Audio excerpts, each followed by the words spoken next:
हम लोग बात करेंगे कि बीसीएसई के थ्रू आप लोग इंजीनियरिंग में एडमिशन लेने वाले होंगे, आप लोग का अलॉटमेंट आने वाला है। तो आप लोग जो कॉलेज सेलेक्ट कीजिएगा, तो बहुत सारे बच्चे हम लोग से ये पूछते हैं कि मैम बिहार में कौन कौन सा कॉलेज टॉप पे है, किसमें प्लेसमेंट ज़्यादा होता है, जिसमें कि गेट का एग्जाम का परफॉर्मेंस अच्छा है, हॉस्टल फैसिलिटी अच्छा है। तो ये सारे मामलों को देखते हुए हम लोग आज बात करेंगे टॉप कॉलेजेस के बारे में, जिसमें से सबसे पहला आता है MIT मुजफ्फरपुर, जिसमें सेकंड नंबर पे आता है आपका भागलपुर, थर्ड नंबर पे है चंडी, फोर्थ नंबर पे आता है गया, फिफ्थ नंबर पे आता है दरभंगा और सिक्स नंबर पे आता है बख्तियारपुर। ये टॉप 6 कॉलेज जो है उसमें कि आपका गेट का परफॉर्मेंस बहुत अच्छा होता है, प्लेसमेंट का जो परसेंटेज है वो भी बहुत अच्छा है।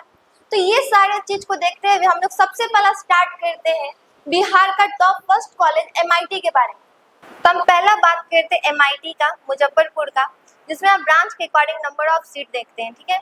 तो पहला IT 60, civil 60, EEE 60, mechanical 60, ECE 40, leather technology 40, biomedical and robotic 15।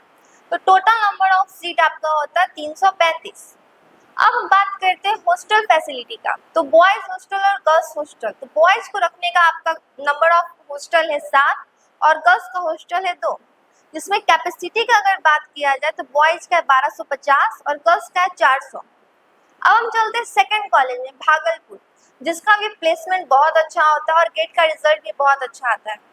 तो इसमें ब्रांच अगर देखा जाए तो सिविल का है 63, मैकेनिकल का है 63, EEE का है 63, ECE का है 63, CSE का है कंप्यूटर साइंस का 63, जिसमें टोटल नंबर ऑफ सीट होता है 315। तो इसका अगर बात किया जाए हॉस्टल का तो बॉयज हॉस्टल है 4 और गर्ल्स हॉस्टल है 1। अगर बात करते नंबर ऑफ कैपेसिटी का तो बॉयज हॉस्टल का 391 और गर्ल्स का 190, ठीक है। अब थर्ड टॉप कॉलेज में चलते हैं चंडी का। तो पहला civil 60, CSE 60, EEE 60, mechanical 60, aeronautical, जो कि बहुत कम कॉलेज में आया है, जिसमें से एक चंडी है जिसमें नंबर ऑफ सीट आपका 60 है और टोटल नंबर सीट हो गया 300। अगर इसका हॉस्टल का बात किया जाए तो बॉयज हॉस्टल 3 है और गर्ल्स हॉस्टल 1 है। और कैपेसिटी का बात करते हैं तो बॉयज हॉस्टल का कैपेसिटी 556 है और गर्ल्स का 156 है, ठीक है। अब फोर्थ नंबर पे आता है गया, जिसमें CS का सीट है 120, EEE का 90, मैकेनिकल का 60, सिविल का 60, 90, जिसमें टोटल आपका सीट हो गया 360। तो अगर हम हॉस्टल का बात करते हैं तो बॉयज हॉस्टल है 4 और गर्ल्स हॉस्टल है 2। तो कैपेसिटी में बॉयज हॉस्टल में 650, गर्ल्स में 250। फिफ्थ नंबर पे आता है आपका दरभंगा, जो कि बहुत अच्छा कॉलेज है। तो इसमें आपका सीट हो गया EEE का 60, सिविल का 60, मैकेनिकल का 60, CSE का 60। तो टोटल नंबर ऑफ सीट हो गया 240। हॉस्टल का बात करते हैं तो बॉयज हॉस्टल 2 है, गर्ल्स हॉस्टल 1 है, जिसमें नंबर ऑफ कैपेसिटी का बात करते हैं तो बॉयज का 300 है, गर्ल्स का 150 है।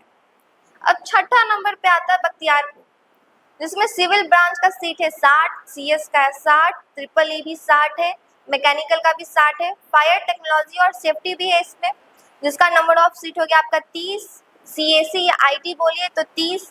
तो टोटल नंबर ऑफ सीट आपका हो गया 300। हॉस्टल का बात करते हैं तो बॉयज हॉस्टल 3 है, गर्ल्स हॉस्टल 1 है, कैपेसिटी आपका बॉयज का 450 है और गर्ल्स का 150 है, ठीक है। तो अब समझ में आ गया होगा कि टॉप इंजीनियरिंग कॉलेज बिहार का कौन कौन है और उसमें से कौन कौन सा ब्रांच में कितना सीट है।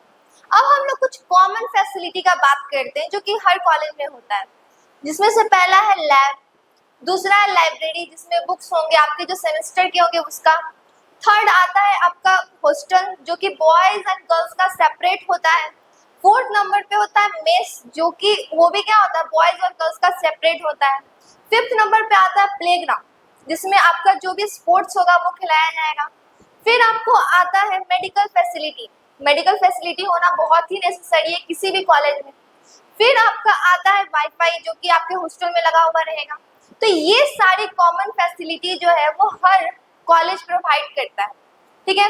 तो अगर आपको कोई और भी दिक्कत है तो आप हमारे दिए गए नंबर पे कॉल करके पूछ सकते हैं, या फिर आप काउंसलिंग नहीं कर पा रहे या फिर आपको समझ में नहीं आ रहा है कि हम जो चॉइस फिलिंग करें वो कॉलेज कैसे डालें, क्योंकि रेंडमली अगर आप कॉलेज डाल दीजिएगा, मान लीजिए आपका अच्छा रैंक है, फिर भी आप रेंडमली कॉलेज डाल रहे हैं सीट अलॉटमेंट में, तो आपका क्या होगा, अलॉटमेंट में आपको कॉलेज नहीं मिलेगा।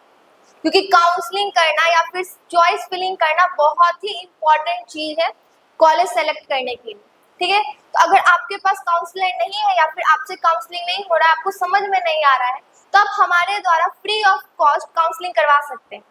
बस दिए गए नंबर पे आप कॉल करके रजिस्ट्रेशन करवा लीजिए, या फिर आपको कोई और भी डाउट है तो आप कमेंट करके हम लोग से पूछ सकते हैं।